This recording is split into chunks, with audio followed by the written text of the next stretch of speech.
Welcome to Ferment Radio. I am your host Aga Pokrywka and my guest today is Lauren Fournier. Lauren is a writer, curator, video artist and filmmaker based in Toronto.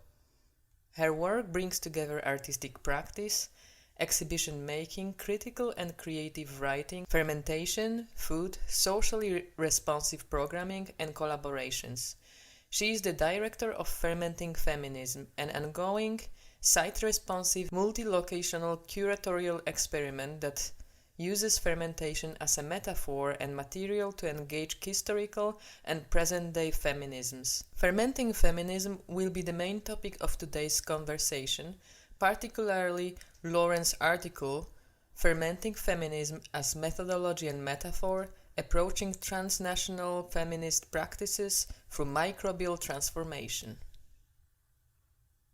Hello, Lauren. I am so happy to have this conversation with you.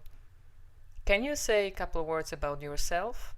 My name is Lauren Fournier. I'm currently based in the prairies of Saskatchewan, Treaty 4 lands that's in kind of the center of Canada. I'm an artist, a curator, writer, fermenter. I met Agnieszka here through the Fermenting Feminism project, which I started back in 2017, I believe, or maybe 2016. Yeah, that project is one that's really brought me in touch with so many incredible fermenters and artists and curators and writers and activists and chefs and brewers and all sorts of folks who are engaged in fermentation. And it continues to really open my eyes and my heart to the possibilities of fermentation. Could you say a couple of words about fermenting feminism itself? Like, how did it start? I did recently write this article for Environmental Humanities. I tell the whole story there, but I'm super happy to kind of go through it. So basically, I trace it back as early as 2012, where I was really interested in both feminism and fermentation, but also didn't necessarily feel connected to a community that was engaged with these questions and ideas. And coming from more of a kind of zine culture, DIY culture, I had the idea of putting out an open call for submissions under this term, fermenting feminism. I do feel like humor plays a role in my work, and I just thought it was kind of funny, like fermenting feminism. I was interested, in also as like a literary nerd. had just finished my master's in English literature, and I ended up doing my PhD in literature. And I feel like from a kind of an etymological perspective and a word perspective, there was, the text and the subtext of what is being said just with two simple words placed beside each other. So, what does it mean to ferment feminism in a kind of speculative sense? What does it mean to bring these two disparate modes, or two modes that maybe are indeed related but haven't really been put into that kind of proximity together and see what results? It's very much a site-responsive curatorial experiment is how I tend to describe it, where you take this general premise or framework of fermenting feminism. It can be understood and interpreted in different ways, but placed in a given geographical, cultural, historical context. We can then work with local artists, thinkers, fermenters, brewers, witches, scientists, all sorts of folks, to then come together and experiment around the possibilities of fermentation in that local environment.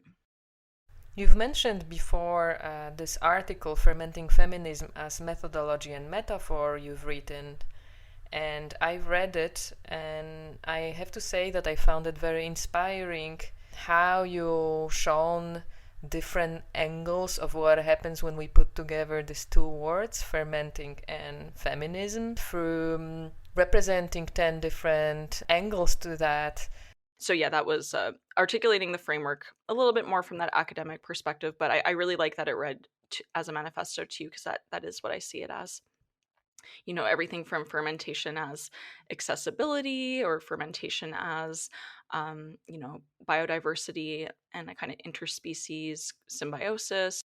When I was reading your article, I was imagining that we can use this framework you've built in your text and treat it as a lineup or schedule for our conversation. I was imagining that for each point of your framework, We could think together about practical examples of what those points could mean in practice. I'm intrigued. No, I'm certainly open to it. So we have 10 points to go through together, and the first point is fermentation is political. Does it matter that it's on the first place? I think my thinking around opening with fermentation as political is establishing this idea of politics from the start, because I do think that it's something that weaves through all of the subsequent points in different ways. In this article, I do open with the my friend's libertarian boyfriend at the bar, and I still vividly remember watching. It was actually we were watching the U.S. election for when Mitt Romney was running against Obama for Obama's second term, and we were, in Canada, Canadians, but still really caring about the outcome of the election, of course. And we're all at a bar, and I remember my friend's boyfriend, who, libertarian already, I'm kind of rolling my eyes a little bit. Political leanings aside, he was just like, fermentation's the only political act left. And it was interesting when he said that, because it was very open-ended and unclear what exactly he meant by that. But it kind of stuck with me, and I knew that he was someone who does a lot of at-home fermentation and brewing and bottling. And what I took him to mean is that fermentation, in that sense, is the only act that's outside of the purview of capital P politics, that it's not regulated, it's not over-regulated, and of course, as libertarian, not wanting any kind of regulation. Maybe one example that comes to mind is the artist Tiffany Jaeon Shin. She's a Korean-American artist who's been living in Brooklyn, and she did this artist residency at Recess, which is this really fantastic, largely Black artist-run center in Brooklyn. And what Tiffany was going to do, and what she did end up doing, was creating this greenhouse structure within the gallery space, and using JDAM, or Korean natural farming techniques. She planned to inject lactic acid into the soil. By injecting lactic acid, it would actually make the soil more rich with probiotics. And this came after she had read a scientific article finding that immigrants from Asia specifically, but also immigrants coming from outside of North America to the States, lose, I forget the exact percentage, but a very large percentage of their native gut bacteria within a few months of living in the United States. And so that idea of, crossing of borders, immigration, becomes something that's really directly affecting one's gut. And so she saw this creation of this greenhouse in the gallery space using Korean natural farming techniques as a way of remedying that. What about fermentation is vitalism? This is our second point. This was really starting to trend when object-oriented ontology was growing, and speculative realism and philosophy, and really just thinking about the idea that non-sentient objects have some kind of vitality or vitalism, and they can be said to be sentient or have agency in a different way. So I think of Jane Bennett's book Vibrant Matter was really key in thinking about this, where if we throw trash into landfills, it isn't just that it's some kind of static, non-bioactive material, that these are having very much alive in terms of its scientific, biological, chemical effects. Of course, when it comes to fermentation, anything from a ginger bug to a kombucha SCOBY to a sourdough starter, these are all living things. Are constituted by living microbes, even if someone might see it, a SCOBY, as an object of sorts. So I was really interested in this idea of seeing the world around us as vital, and that being grounds for environmental responsibility, and being grounds for us being more aware of how we interact with our food and with the objects in the world around us with more thoughtfulness. Here we can shift to the third point, which is fermentation as accessibility. I did a project called Sick Theories, for example, that was very much engaged with a community of critical disability studies scholars and artists, and MAD identified scholars and artists. And that's certainly an interest of mine and a passion of mine, but I don't see myself as an expert in that field. And I think making claims about a space being accessible, for example, I really learned a lot from the Sick Theories conference that I co-organized with a friend of mine, Margot Feldman, because to make a space truly accessible for everyone is, in some ways, feels like a bit of an impossible feat. It's almost like there's this ideal standard that you strive toward.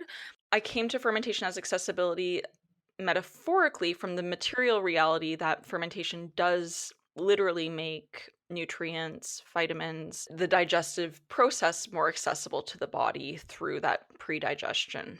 And Sandra Katz has talked a lot about this as well, that the whole philosophy of fermentation revivalism that he espouses also emphasizes making fermentation more accessible to more kinds of people as a practice. But I think people, when they see the jars, and I think especially when they see jars, a lot of folks think, okay, I need to like have sterile conditions. This is like canning. This is really overwhelming, which I sort of agree. I think the idea of canning and preserving is a little bit daunting to me. But fermentation, on the other hand, I think people are surprised when they say, okay, actually, you don't need those same kinds of conditions. I mean, yes, you should wash your materials before using them and stuff. But that really, when you have the abounding good bacteria of sauerkraut or kombucha or whatnot in an environment, it tends to make it a hostile environment for the quote unquote bad bacteria. So in that sense, it just feels more accessible in that idea of being more welcoming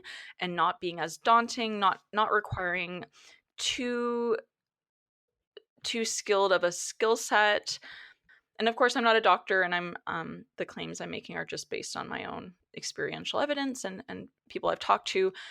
But I know with sourdough bread, for example, and I'm really big into sourdough bread baking, that there are those who have gluten issues, celiac issues, and they find that they can eat sourdough bread no problem, that they don't necessarily have the stomach pain or the bloating or other effects. And so that would be another example of just that idea of bioavailability and pre-digestion and fermented foods being more accessible to bodies. Of course, there are always exceptions to that rule, but that seems to be a trend that I've been picking up on. Fermentation is also related to recipes and therefore open sourcing the knowledge how to prepare those particular dishes.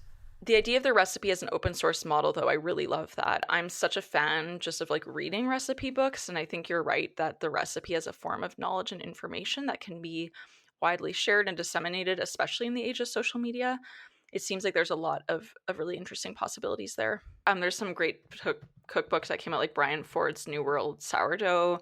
I believe he's from New Orleans. That's like a really fantastic new book that came out. I've been following Carolyn Schiff, who's a New York City-based pastry chef, but she became really well known for the sourdough pancake during the pandemic, and it really is so simple. If you have excess sourdough starter, you literally just pour it onto the pan with some butter, and I've been shocked at how easy and tasty it is. And it's one of those things that you can do savory or sweet. Throughout the pandemic, I think a lot of us are finding, I know I can speak for myself, like it's really opened my eyes to different possibilities for friendship, intimacy, community, and also, sharing of knowledge. And food and sourdough and fermentation has been a really key example. I've been surprised at Instagram, for example. I mean, on a political level, of course, there's some limitations and issues with supporting Facebook and Mark Zuckerberg, but I have been surprised at those folks who are using the platforms to make these ideas and practices more accessible to people. I thought a lot about this idea of self-sufficiency and how, on the one hand, making your own sourdough bread is seen as an act of self-sufficiency because you can literally make your own food, and what is more sustaining than a big loaf of bread. And then you have, okay, so you're able to make your own food. But then as soon as you start thinking about self-sufficiency, issues of collectivity come in almost immediately. So I think about the flour shortage that started to happen, at least over here in Canada, where everyone's going out to, alongside the toilet paper shortage, if everyone's starting to bake their own bread and sourdough, all of a sudden we have a flour shortage, because there are those who are, so individualistic or so focused on their own self-sufficiency that they're overstocking on their own materials. So I do think that sourdough is really wrapped up in those tensions around self-sufficiency, but also the need to still be grounded in community and be connected to a collective. The next one on the list is fermentation is preservation and transformation. Yeah, I was really struck by that paradox that fermentation is simultaneously something that preserves and something that transforms. And it was this paradox that really was one of the driving forces behind fermenting feminism initially. It was maybe the first idea that really piqued my philosophical curiosity and had me thinking about the applications of this paradox to feminism itself. So thinking about present day feminisms, especially back in 2016 when this project began, which already feels like a bit of a lifetime ago as far as the political context and the conversations we were having. But in this period, it felt like feminism was still, at least in scenes I was a part of, a little bit of a dirty word, or a word that people distance themselves from. It was seen as not necessarily relevant based on its history and the baggage it had accumulated.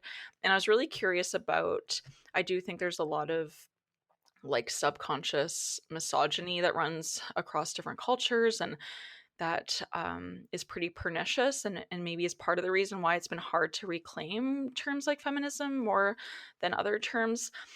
I definitely saw possibilities when it came to thinking about, okay, what if we were to theoretically, metaphorically ferment feminism? That means feminism will go through some process of transformation whereby certain things are preserved from the past, from what we've inherited from feminist ancestors, knowledge we've inherited, changes, progressive changes in the world, books, art, innovations of all kinds, that we can preserve those, honor those, uphold those, keep them alive, but then also transform, and maybe with that transformation, aspects of feminism's past, whether it's, white dominated feminisms that aren't adequately aware of the politics of racialization and racism, whether it's issues of trans inclusion in feminisms, whether it's issues of the politics of land and decolonialization and indigenous feminisms, two-spirit feminisms, etc. So I feel like with that transformation, it's about transforming feminism for the present day world and for new contexts. And so that tension between preserving and transforming instead of either or, that the two actually go hand in hand. I'd never really encountered that as a coexisting metaphor until I came across fermentation. The fifth point is fermentation is interspecies symbiosis and coevolution. I think this Fermenting Feminism Manifesto is a way of, by emphasizing this idea of interspecies symbiosis, this idea that there are multiple species here at work, both within our bodies, outside of our bodies, and within these starter cultures that we're working with, which really ties back to that idea of fermentation as vitalism as well. But this just sort of shifts the focus, really thinking about that idea of working together, symbiosis. During the pandemic, I was in a different house than I've been living in before, and I just started making bread for the first time here using the salt that the people I live with had on hand. And it looked like it was pink Himalayan salt. Everything looked fine in terms of it wasn't iodized, etc. I was using it, but the sourdough bread kept seeming to become deadened, for lack of a better word, at that point of adding the salt, and I couldn't figure out what was going on, and I tried it a couple times, and the bread still turned out okay, but it definitely wasn't as good or as alive and rising as I was used to. And finally I looked, and I guess the salt that was in the container was different from what the container, like it was kind of bought in bulk, and it actually had been iodized, and all of a sudden I was aware, okay, I did a bit more research, and I realized iodized salt really can render the microorganisms dead in a certain sense. And then, okay, all of a sudden I was reminded in that moment of, okay, this is like living microbes that quite literally are affected by the constitution of the salt, and it will literally have an effect on what the bread looks like and tastes like and smells like. And that was a good reminder. How fermentation is related to the sixth point, which is fermentation is survival and futurity.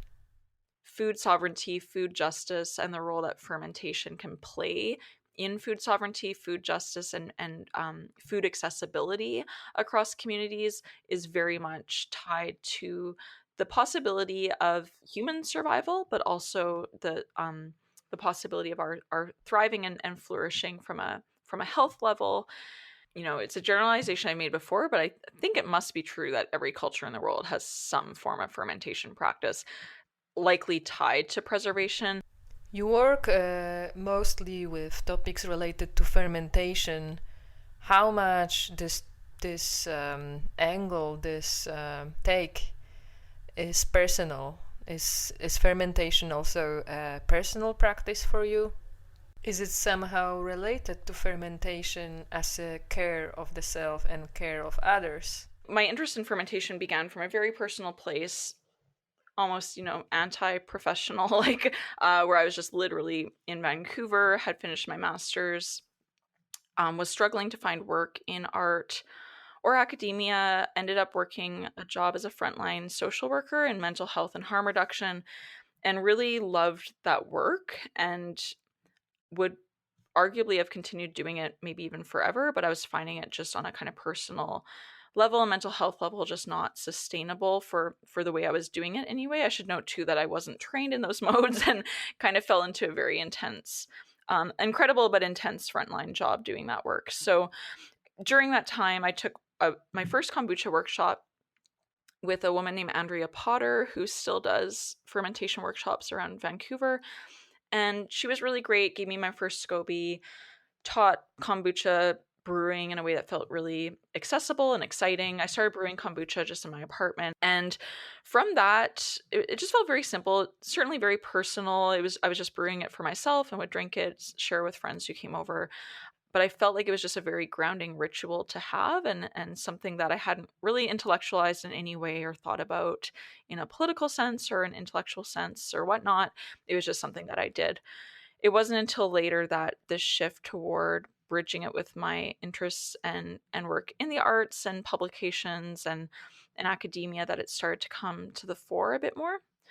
I feel like with the pandemic, I know a lot of people are really reassessing their priorities or reassessing what kind of work they do and what they value. And I think for me, I've really come to terms with this idea that in the past few years, I've been wanting to professionalize and maybe attain some kind of like middle class status. I'm from like a working class background and was the first person in my family to go to university or college and etc. And it's interesting with the pandemic, some of the shifts that I'm picking up around me and in my communities and also just within myself is almost wanting to hunker back down to the more activist modes and advocacy and frontline work, that there's something really valuable about writing and art making and, putting together a scientific paper slash manifesto or whatnot. And at the same time, really wanting to challenge myself to always stay grounded in the personal as political and be grounded in the needs of the communities around me. I think what I do always comes from a place of the personal and the gut.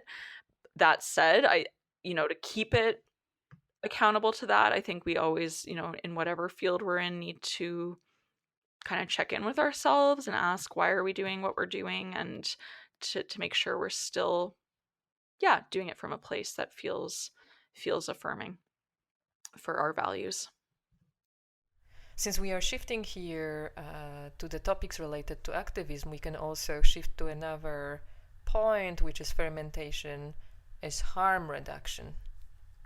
In terms of what just feels really resonant in like a practical way with certain political concerns. So the last iteration of Fermenting Feminism that I curated was at Access Gallery in Vancouver, BC, on the West Coast here in Canada.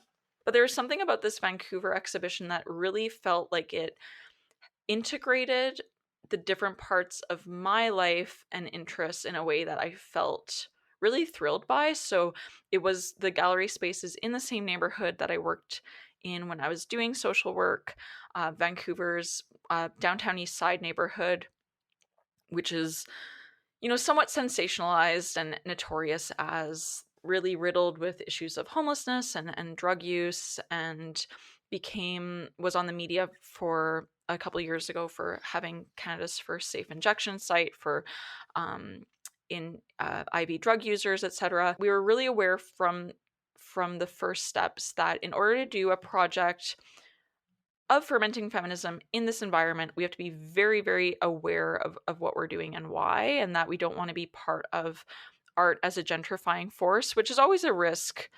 And I mean, maybe it's impossible to avoid. If I'm being, totally honest, I think art is always going to have a bit of that effect. But I think that we can be aware of, okay, how are we actually engaging with the communities who are living here, and can we be bringing anything to the table for them that they can benefit from? But we started to work with a group They're called the Downtown Eastside Drinkers Lounge, and it's primarily Indigenous run co-op, very much on the fringes of mainstream harm reduction, where essentially the group pools their money, part of their money together each month and buys alcohol, which they then share. And these are folks who identify as alcoholics or those who require alcohol, have some sort of chemical dependency. And because a lot of them are street entrenched or underhoused, they need to find ways of sourcing alcohol to consume. And so, of course, alcohol is another substance that's fermented. And I was really thinking about this as, okay, how do we maybe engage that community? I also was brought in Carlington Booch, which is based out of Ottawa in Ontario, but they're actually a kombucha microbrewery run by addicts and alcoholics in recovery. That's how they self-identify. I was really intrigued. I actually just encountered them at a farmer's market in Ottawa. I was kind of gravitated toward their booth and started talking to them. And they were mainly younger men who were recently out of rehab, in recovery, brewing kombucha, and also being part of this small scale enterprise. So it was a way of both literally working, keeping busy, making money, but they were finding that on a substance level, on a chemical level, there was something about kombucha that maybe tapped into what alcohol gave them, but didn't get them drunk, doesn't get them high, is also has these health benefits and restorative benefits for the gut. So with all of these observations in mind, I was like, okay, I want to kind of bring all these things together in some way into the Vancouver iteration of that exhibition. So we ended up I did an interview with Carlington Booch, which is part of the Critical Booch publication. My friend Andrea Creamer did an interview with the Downtown Eastside Drinkers Lounge, and that also became part of the Critical Booch publication. And I brought some Carlington Booch. We ordered some in for the exhibition. I also ordered some in for the project that Tiffany J. Unshin did in Brooklyn back in February, and they were really excited. They were like, "This is the first time we've gone international." But so we had like their kombucha there, and I was talking a lot about kombucha as harm reduction when I was over in New York City as well. So, and a kind of funny surprise that I didn't expect. I really do believe in the power of art and the value of exhibitions as a form of knowledge and sharing. I'm also not naive in saying that it's for everyone necessarily, and I understand that there are those who don't necessarily feel like there's much that they can really take from a contemporary art exhibition. But that said, I did my curatorial talk, and Andrea brought two of the folks from the Downtown Eastside Drinkers Lounge to it. They hung out in the space. The four of us talked after. They didn't know about kombucha before, and all of a sudden they were like, kombucha could actually be a really useful way for us to include those who are sober in our Downtown Eastside Drinkers Lounge, because there are those who were a part of the lounge who that was their primary form of community, but for whatever reason, maybe they like doctor's orders, they really could no longer be a functioning alcoholic. They had to get sober, they had to dry out, and so kombucha could be a way for them still being a part of it and being able to hang out in the space, and they would also have something to be doing and something to be consuming. And so that was an example where it felt like kombucha was literally serving as a form of harm reduction in an environment without pushing a certain meta narrative. It isn't saying, people have to be sober and drink kombucha and get really quote unquote healthy. Like, that's not what we're saying, but it is about saying, okay, here's another option alongside. Point number 9 is fermentation is queer time. As far as my choice of queer time here, I am indebted to queer theorists like Jack Halberstam, who in their book In a Queer Time and Place talks about this idea of normative time versus queer time. That normative time would be both on a kind of day-to-day level of, you wake up at wake up at 7 a.m., go to work from 9 to 5, have dinner and go to bed, or the kind of normative time in a life cycle sense, where by a certain age you have children, by a certain age you get married, that there's a certain way that you structure your life according to that kind of heteronormativity, capitalistic understandings of a life and a lifestyle and time.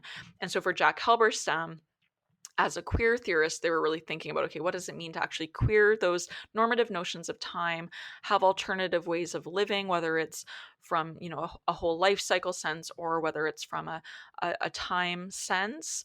So that's really the thinking there. But I also think that just this idea of queering time in a general sense, that it's no longer the dominant forms of temporality that we're used to in an advanced late capitalist, uh, for me, North American context, where everything's about convenience, maybe. And I do mention that example in the article, where when I was at a kombucha making workshop in Toronto, and there were a couple women who said, like, wait, I have to wait 7 days for this to ferment. Like, they seemed very surprised that it wasn't some kind of instantaneous process.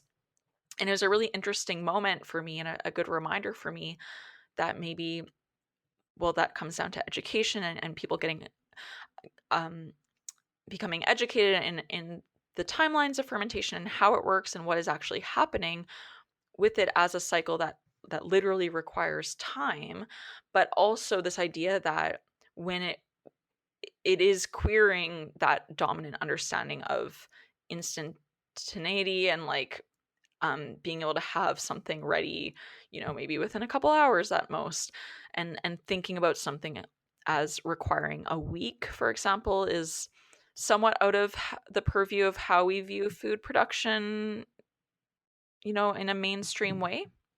Yeah, the fact is that the same bacterial starter might take very different time to ferment depending on the temperature and other conditions in where we actually ferment this batch. Definitely. I know I made my first ginger bug this summer, and what I was reading online for about how long it should take, mine was taking quite a lot longer than that. And I started to worry, okay, am I doing something wrong? Is there, the environment's not right? But then it just took like a couple extra days, and all of a sudden it was really bubbly and happy. And it was a really good lesson for me. I know people have I think whenever you're starting your own starter, that variance in time that you mentioned is really striking, especially with sourdough starters as well. Someone might be told it can take 7 days or 10 days, but it can really vary based on like temperature, environment, etc. The 10th point of your article, which is also a conclusion, is fermentation is collaboration. And here also I would like to ask you about the future. Maybe there is some collaborations waiting for you. I have a few ideas in mind. I feel like we're in this strange time right now from an art world perspective, where it's hard to plan exhibitions. And I think even our conception of what constitutes an exhibition, or what an exhibition should look like, is really changing. I'm part of a project at the Durham Art Gallery, which is in Durham, Ontario, a smaller town north of Toronto. And their gallery director, Jacqueline Charisma, she put together this really exciting project that's actually inspired by Octavia E. Butler's Parable series. And so, Parable of the Sower and Parable of the Talents. And for those of you who don't know, Octavia E. Butler's very much like ahead of her time, African American sci-fi, speculative fiction, feminist writer, and who didn't actually live long enough to finish the Parable series that she was working on. And so, somewhat tragically, leaves things open-ended. But what Jacqueline was really interested in was, she invited 4 curators, I'm one of them, to each lead one of 4 different exhibition series. So they're called Teacher, Trickster, Chaos, and Clay. And I'm doing Clay, which will be next fall. And I've just started to think about doing something around sourdough specifically. There's this idea of acorn bread and self-sufficiency and growing your own food. That's part of the Parable series, because it's in this apocalyptic environment, and people are starting to think about food, and sustainability in different ways. I just finished a text about sourdough for this publication, Peripheral Review, that should be out soon. But I would love to do something in my homelands here of the prairies. I'm really fascinated by the history of wheat and agriculture, especially tied to colonialism, and thinking about the fermenting traditions that are here. We are finally, after a long delay, going to be launching the Fermenting Feminism Copenhagen publication, I believe within the coming month. So we're just working on the last steps of producing that. And so that's really just documentation of the gathering in Copenhagen last fall, which was, I guess, technically pretty much exactly 2 years ago. And it will show some of the conference proceedings and documentation from that, as well as text that some of the contributors to that iteration of the project wrote after the fact of the gathering. So we'll be sharing that online. Yeah, I'm looking forward to it very much. It seems that that's it. We went through all the points building the framework of your article titled Fermenting Feminist as Methodology and Metaphor. I will put the link to this article in the description of this episode so our listeners can refer to it. Sure, yeah. The great thing about environmental humanities is it's open access, and so it's free regardless of institutional affiliation. Thank you so much for today. It was such a pleasure to have this conversation.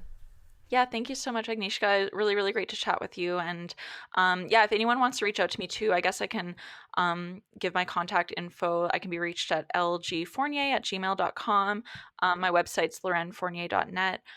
Always am super keen to meet people who are interested in fermentation. And always happy to chat. That was Lauren Fournier. You can follow her Instagram account at lgfournier.